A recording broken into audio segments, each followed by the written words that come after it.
tartankii ciyaaraha gobolada Somaliland oo maalmihii ugu dambeeyayba si habsami leh uga socday magaalada Burco gaar ahaan garoonka Lamsey Stadium ee magaalada Burco ayaa galabta waxa foodo isku daray gobolada Hawd iyo Sanaag taasoo ay dhex martay ciyaar aad u qurux badan isla markaasna ay ahayd ciyaartaasi mid ay labada kooxoodba ciyaar wanaag soo dhigaan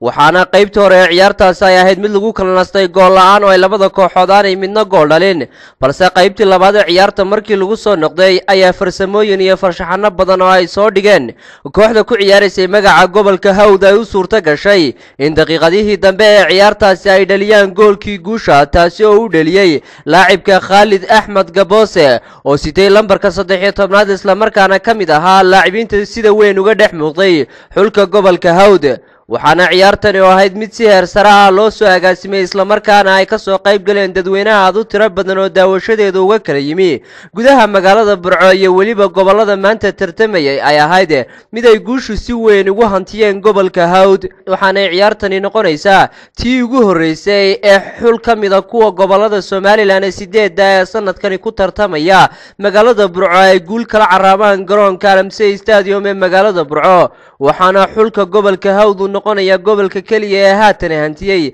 3 dhibcood isla markaana hogaaminaya hormada koobaad ama group A-ga ee ciyaaraha tartanka gobolada Somaliland iyadoo geesta kalena ciyaartii kubadda kolayga ee xalay dhex martay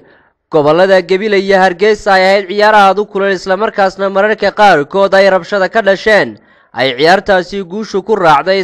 53 dhibcood kooxda gobolka Maroodijeex halka xulka gobolka Gabileyna uu keenay 50 dhibcood dhinaca kalena shirkadda isgaarsiinta ee Samtel ayaa qalab isboorti ah soo gaarsiisay wasaaradda ciyaaraha ee Somaliland taasi oo loogu talagalay labiska ciyaaryahanada tartanka ciyaaraha gobolada Somaliland ee haatan ka socda magaalada Burco waxaana munaasabad lagu qabtay Hotel City Place ee magaalada Burco ka soo qayb galay qaar ka tirsan mas'uuliyiinta shirkadda ciyaaraha ee Somaliland iyo marti sharaf kale oo badan waxaana ugu horeynba halkaasi ka hadlay agaasimaha guud ee wasaaradda ciyaaraha Somaliland Mustafa Maxamed Qodax waxaanu mahadnaq balaaran u soo jeediyay shirkadda isgaarsiinta ee Samtel oo ku tilmaamay inay tahay mid door muhiim ah ka qaadata arrimaha sportiska iyo dhiirigelinta dhalinyarada isla markaasna ay tahay mid kamid ah tirarka ay ku dhisan tahay wasaaradda ciyaaraha iyo dhalinyarada ee Somaliland maarayaha guud ee shirkadda isgaarsiinta Samtel Awil Saalax ayaa isaguna dhankiisa sheegay in deeqdani ay tahay mid ay ugu talagaleen inay maanta ku gudoonsiyaan gobolada Togdheer Sool iyo Sanaag isla markaasna ay hore u soo gudoonsiyeen gobolada Maroodijeex Hawd Saaxil Awdal iyo Gabiley Maxamed Nuux oo isaguna kamid ah mas'uuliyiinta shirkadda Samtel gobolka Togdheer ayaa dhankiisa xusay in shirkadoodu ay tahay mid dhiirigelinaysa daayarta ciyaaraha una heelan waxyaabaha horumarka dalka ah waxa kale iyaguna halkaasi ka hadlay gudoomiyaha guddiga qabanqaabada ciyaaraha Somaliland Mubarak Yuusuf Cilmi iyo mas'uuliyiin kale oo badan dhamaantoodna waxa ay soo dhaweeyeen deeqdani